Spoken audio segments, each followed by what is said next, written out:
Hi friends, എല്ലാവർക്കും എൻ്റെ YouTube ചാനലിലേക്ക് സ്വാഗതം. ഇന്ന് ഞാൻ ചെയ്യാൻ പോകുന്നത് നമ്മുടെ വീട്ടുവളപ്പിൽ തന്നെ ഉണ്ടായിരുന്ന ചീര കൊണ്ടൊരു തോരനാണ്. ഇവിടെ ഈ തുമ്പത്തുള്ള ഈ പോർഷൻ മാത്രം പൊട്ടിച്ചെടുക്കാം. നമുക്ക് ചീര നമുക്ക് നന്നായിട്ടൊന്ന് കഴുകിയെടുക്കാം.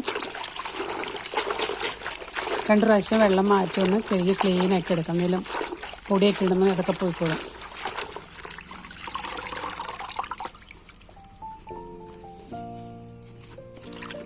കഴുകി മാറ്റി വെച്ചിരിക്കുന്ന ചീര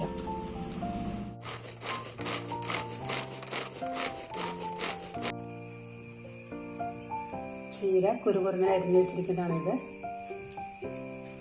ഒരു ക്യാരറ്റും ഒരു സവാളയും 4 പച്ചമുളകും കൂടെ ഞാൻ ഒന്ന് ചോപ്പ് ചെയ്തെടുത്തു. ഒരു ചെറിയ മുറി നാളികേരം ജസ്റ്റ് ഒന്ന് ക്രഷ് ചെയ്തെടുത്തു. പാൻ ചൂടായി വരുമ്പോൾ 1 ടീസ്പൂൺ ഓയിൽ ഒഴിക്കുക.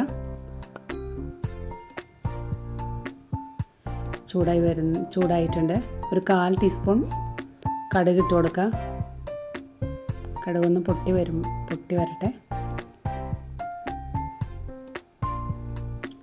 കടുക് പൊട്ടി അതിന് ശേഷം നമ്മൾ ചോപ്പ് ചെയ്ത് വെച്ചിരിക്കുന്ന എല്ലാ ഐറ്റംസും കൂടെ, ക്യാരറ്റ്, സവാള, പച്ചമുളക് എല്ലാം കൂടെ അതിലേക്ക് ഇട്ട് ഒന്ന് വഴറ്റി കൊടുക്കുക. കുറച്ച് നേരം ഒന്ന് വഴറ്റുക.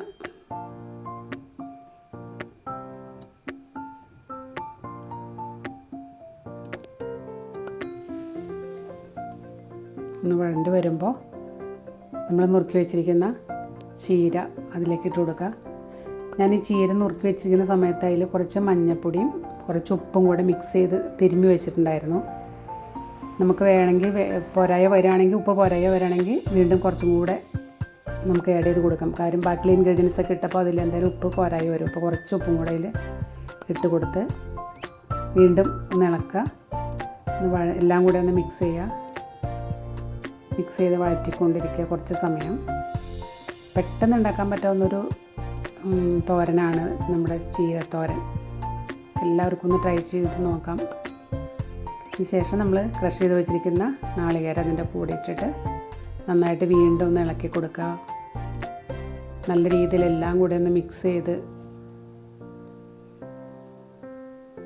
എല്ലാം നന്നായിട്ടൊന്ന് മിക്സ് ചെയ്ത് വീണ്ടും നമ്മൾ ഇളക്കിക്കൊണ്ടിരിക്കുക. അതിന് ശേഷം നമുക്കിതൊന്ന് മൂടി വെച്ച് വേവിക്കാം. ഒരു 10 മിനിറ്റ് കഴിഞ്ഞ് കഴിയുമ്പോൾ നമ്മുടെ ക്യാരറ്റ് ചീര തോരൻ റെഡി ആയിട്ടുണ്ട്. നല്ല ടേസ്റ്റുള്ളൊരു റെസിപ്പിയാണ്. നല്ലൊരു സിമ്പിൾ റെസിപ്പിയാണിത്. എല്ലാവരും ഒന്ന് ട്രൈ ചെയ്ത് നോക്കുക. അഭിപ്രായം പറയണേ.